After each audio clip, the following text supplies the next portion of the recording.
அல்லாஹ்வுடைய நிலையால் உங்க கல்பை நீங்க கொடுக்கணும். அதனாலதான் தஹஜ்ஜத்துக்கு எழும்புறத பத்தி நான் பயான் பண்ணியதுக்கு எனக்கு எழும்ப இயலாது.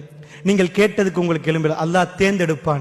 அல்லாஹ் முதல் வானத்துக்கு வந்ததுக்கு பிறகு அந்த காதல் எப்படி ஒரு காதலன் காதலிட்டு இருந்து ஒரு மிஸ்கோல் வந்த எழும்பி பார்ப்பாரோ, அல்லாஹ் முதல் வானத்துக்கு வந்த உடனேயே இரவுடைய கடைசி பகுதி, இரவுடைய முற்பகுதியில் ஷைத்தான்கள் எழும்பி இருப்பார்கள், மோமின்கள் உறங்கி விடுவார்கள்.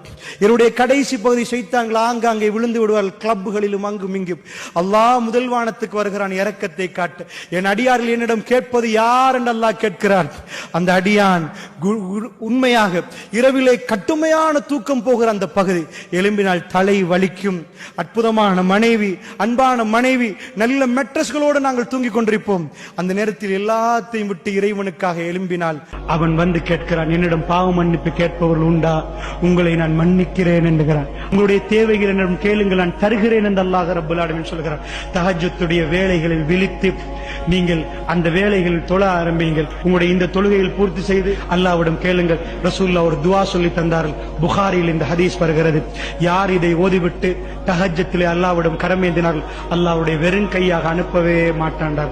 லா இலாஹ இல்லல்லாஹு வஹ்தஹு லா ஷரீக லஹு லஹுல் முல்கு வ லஹுல் ஹம்து வ ஹுவ அலா குல்லி ஷைஇன் கதீர் வல்ஹம்துலில்லாஹி வ சுப்ஹானல்லாஹி வ லா இலாஹ இல்லல்லாஹு வல்லாஹு அக்பர் வ லா ஹவ்ல வ லா குவத்த இல்லா பில்லாஹ் என்று யார் தஹஜ்ஜத்திலே எழும்பி 2 ரக்காத்துகள் தொழுதுவிட்டு அல்லாஹ்விடம் கையேந்தினார்கள், அல்லாஹ் மீது ஆணையாக அவரை வெறும் கையோடு அல்லாஹ் அனுப்ப மாட்டான் என்றார்கள் ரசூலுல்லாஹி ஸல்லல்லாஹு அலைஹி வஸல்லம்.